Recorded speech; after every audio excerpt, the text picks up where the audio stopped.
আগের থেকে কোনো প্ল্যান প্রোগ্রাম ছাড়াই লং ট্যুরে বের হয়ে গেলাম। তো হ্যালো এভরিওয়ান, আসসালামু আলাইকুম। কি অবস্থা সবাই কেমন আছেন? এই তো দেখতে পাইতেছেন আপনাদের ভাইয়া এখানে ট্রেনের টিকিটটা কেটে নিতেছে।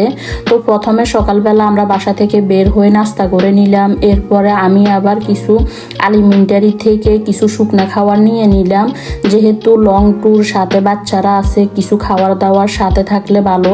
তো এখানে আবার ম্যাকডোনাল্ডসে ঢুকে কফি খেয়ে নিলাম। তো এখানে আমরা ট্রেনের জন্য ওয়েট করতেছি। তো একটু পরে ট্রেন চলে আসছে। তো এখন ট্রেনে উঠে পড়লাম। ট্রেন থেকে বাইরের দৃশ্যটা এত সুন্দর লাগতেছে, আর এখানে সব হচ্ছে পাহাড়ি অঞ্চল, তো এই কারণে দেখতে আরো বেশি ভালো লাগতেছে। তো এখন হচ্ছে আমরা ফিরেন্স শহরের মেন সেন্টারে চলে এসেছি। মূলত হচ্ছে আজকে ফিরেন্সে আসছি ঘোরার উদ্দেশ্যে। আপনাদের ভাইয়ার সাপ্তাহিক ছুটি থাকে হচ্ছে সোমবার মঙ্গলবার, তো ওই দিন হঠাৎ করে শুক্রবারও ছুটি ছিল। তো আপনাদের ভাইয়া বলতেছে যেহেতু আজকে হঠাৎ করে শুক্রবারে ছুটি, ওয়েদারও ভালো, বাইরের ওয়েদার আছে, চলো একটু লং ট্যুরে যাই।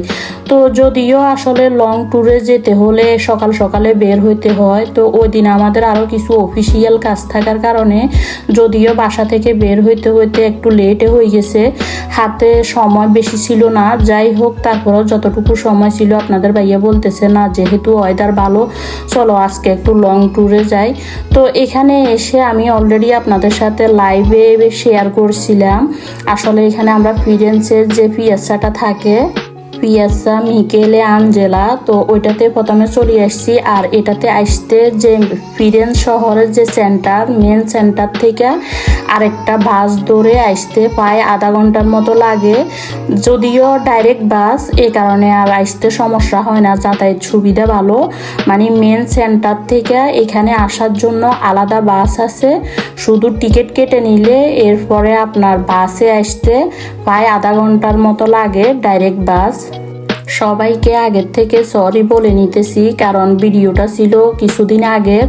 আসলে দেখা যায় যেহেতু লাইভে এসে শেয়ার করছি, এই কারণে ভিডিওটার আপলোড করা হয় নাই। দেখা যায় সময় স্বল্পতার কারণে। তো আজকে ভাবলাম যে না, আপলোড করে দিই।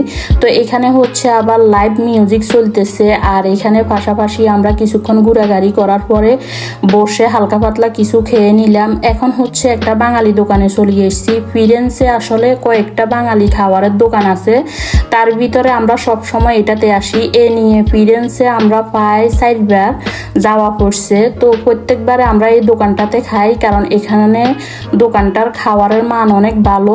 তো এখানে অনেক রকমের আইটেম ছিল, দেখতে পাইতেছেন।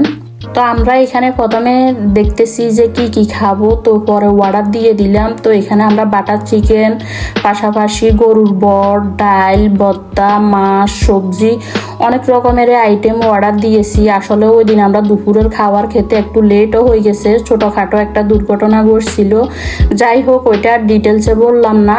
তো ওইখানে বাঙালির দোকানটাতে আবার ফুচকো ছিল।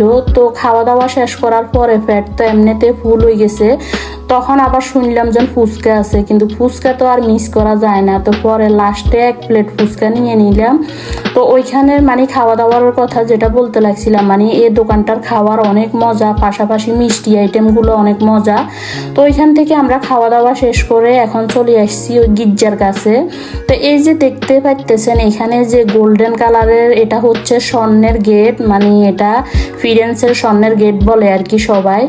আর এই তো এই গেটটার সামনে সবাই ছবি ভিডিও করতেছে। এই যে দেখেন, আমাদের দেশে হলে যেহেতু এত বড় স্বর্ণের গেট, কত রকমের সিকিউরিটি থাকতো, যদিও এখানে কোনো সিকিউরিটি নাই। ওইটাই এই কারণে বলতেছি যে আমাদের দেশে হলে আসলে যেহেতু এত বড় গেট, তার উপরে স্বর্ণের কত যে সিকিউরিটি থাকতো। আর পাশাপাশি যে গির্জাগুলো দেখতেছেন, এগুলা হচ্ছে সব একদম নিখুঁতভাবে হাতে কাজ করা। তো যদিও এগুলা ডিটেলসে আসলে আমার মেয়ে ভালো বলতে পারে, কারণ তাদেরকে স্কুল থেকে এখানে ফিরেন্সে ঘুরাইতে নিয়ে আসে। তো এটা আবার ম্যাডামেরা তারে বিশ্লেষণ করে যে এটা আসলে কত সালে এটা জন্ম, কিভাবে এটার যে হিস্টোরিটা, এটা আর কি বাচ্চাদেরকে আর কি ম্যাডামেরা ডিটেলসে বলছে। তো যার কারণে আমার মেয়ে এটার হিস্টোরিটা ভালো জানে। তো এখন হচ্ছে আমরা বাসায় চলে যাইতেছি। তো সবাই ভালো থাকেন, সুস্থ থাকেন, ভিডিওটি বেশি বেশি করে শেয়ার করে দেন। আল্লাহ হাফেজ।